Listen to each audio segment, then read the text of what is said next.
Maurice, 1860 km² et une exceptionnelle biodiversité.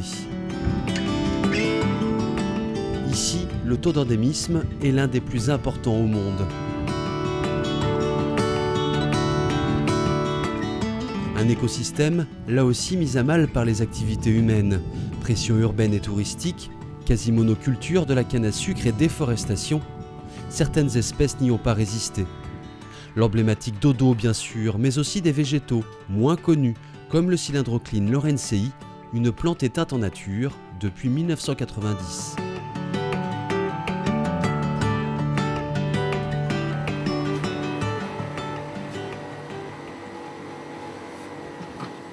De son passage sur l'île dans les années 70, Jean-Yves Le Sueff, créateur du Conservatoire botanique national de Brest, avait ramené quelques graines. Elles étaient conservées ici, dans la banque de graines du conservatoire. Elles se sont révélées incapables de germer, alors les scientifiques ont tenté une expérience unique au monde pour l'époque. Faire appel aux biotechnologies pour isoler et cultiver les massifs cellulaires viables. Une opération délicate, finalement couronnée de succès, et qui permet aujourd'hui au cylindrocline d'être multiplié à grande échelle. C'était un sauvetage in extremis par le biais des biotechnologies. Et quasiment 15 ans plus tard, on revient aux biotechnologies pour cette fois une autre technique, une autre méthode visant à micropropager à grande échelle cette fois du matériel végétal en vue d'un retour dans la nature. Donc c'est une double application des biotechnologies au monde de la conservation végétale. Donc de ce point de vue-là, c'est quelque chose de très original. Ces petits bourgeons-là, ils ont été mis en culture in vitro il y a 1 mois à peu près.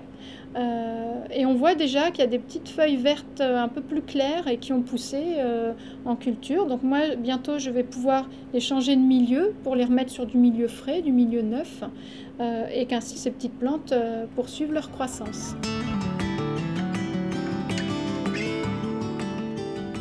L'enjeu est important, gigantesque même, faire en sorte que le cylindrocline et une trentaine d'autres espèces végétales éteintes ou menacées de disparition soient réintroduites sur l'île Maurice, leur terre d'origine. Vous avez un gros avantage de faire ça ici, voilà. C'est que vous semblez avoir beaucoup moins de parasites. C'est ça. 7 espèces ont d'abord été envoyées par le Conservatoire de Brest à ses partenaires mauriciens. Rempoté. Ici, sur l'île, à la pépinière Robinson, les spécimens fraîchement débarqués commencent d'abord par s'acclimater. Il y a un travail à affiner sur certaines espèces, qui sont des espèces très difficiles à tenir en main. On a mis très longtemps à comprendre comment elles fonctionnaient.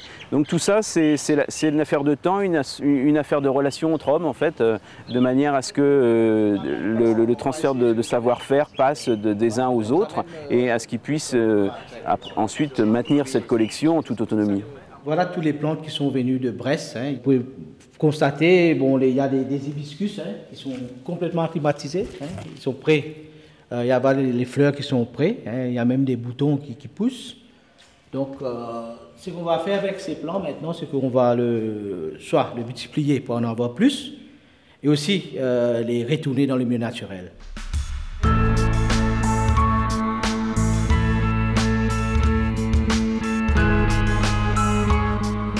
Le retour en nature, un rêve qui pourrait bientôt devenir réalité. Pour cela, les équipes mauriciennes du Service national des parcs et de la conservation passent des journées entières à éradiquer les espèces invasives, celles qui au fil du temps ont colonisé le milieu.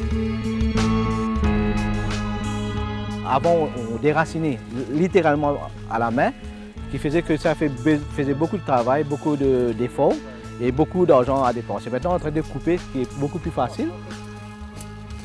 Après la coupe, il faut impérativement appliquer l'herbicide au moins dans les 5 minutes qui viennent. Principale plante visée, le goyavier de Chine, mais pas seulement.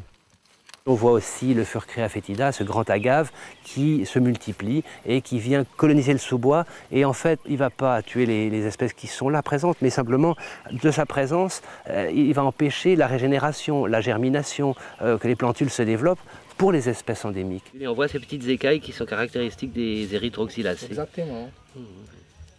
On peut observer des semis, des retours, des ébéniers, par exemple, des Grandiospyros de la forêt sèche de Magenta. Et ça, c'est particulièrement satisfaisant parce que ça veut dire qu'il suffit d'ôter finalement le facteur qui occupait la place pour voir un retour naturel d'une vraie forêt qui est en train de se reconstituer. Intervient alors un événement majeur pour le Conservatoire botanique national de Brest, les élus de Brest Métropole Océane, l'ambassade de France à Maurice et l'État mauricien. On est là dans une très belle aventure scientifique, mais aussi humaine. Ce sont deux éléments qui se retrouvent dans cette aventure qui en font quelque chose d'extrêmement fort. La signature de ce protocole officialise le programme de réintroduction des plantes menacées ou éteintes sur l'île. Cette signature permet d'aboutir justement à ce travail de longue haleine qui a été mis en commun depuis une trentaine d'années, on va dire. Les premiers botanistes sont arrivés sur l'île, c'était les Français. On a l'impression de renouer, non pas le passé, mais une boucle qui désormais est formalisée. Aujourd'hui, c'est un couronnement de la coopération qui existe déjà et nous avons aujourd'hui formalisé donc cette coopération. Car l'île Maurice est en pleine mutation. Conscient que son territoire n'est pas extensible et ses ressources illimitées, le pays a lancé le programme Maurice Île Durable. L'un de ses objectifs est qu'à l'horizon 2020, environ 50% des forêts protégées du pays soient totalement réhabilitées. La protection de la biodiversité est importante parce que ça a un lien avec la sécurité alimentaire, ça a un lien avec l'environnement, ça a un lien avec le changement climatique, ça a un lien avec la pauvreté. Essayer d'effacer, d'enrayer ces problèmes. La préservation de la biodiversité est intimement liée aux enjeux de développement local. Et dans le contexte mauricien, on sent qu'il y a cette volonté de relier les deux. Et c'est à ce titre-là aussi qu'on souhaite pouvoir montrer en exemple cette opération et pourquoi pas la reproduire dans d'autres régions du monde. Dans d'autres zones riches en diversité végétale et qui ne possèdent pas encore de structures de conservation adaptées. Cette collaboration franco-mauricienne est avant tout un transfert de compétences et de savoir-faire au service de l'homme et de la nature.